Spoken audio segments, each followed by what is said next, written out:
महकमा मौसमियात की पेशेनगोई के एन मुताबिक जम्मू कश्मीर की सरमाईदार हुकूमत जम्मू में कल रात से ही बारिशों का सिलसिला जारी है।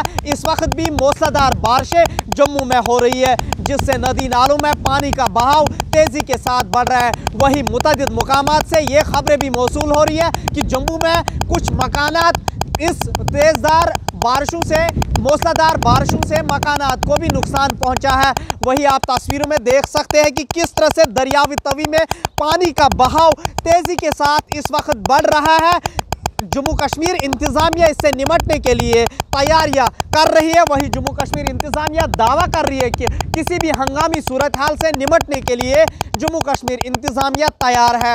जम्मू कश्मीर की सरमाईदार हुकूमत जम्मू को स्मार्ट सिटी का दर्जा देने की बात हो रही थी, ताहम थोड़ी सी बारिशों से सरकार के पोल खुल गए, जहां बेशतर मुकामात पर लोगों के घरों में पानी दाखिल हुआ।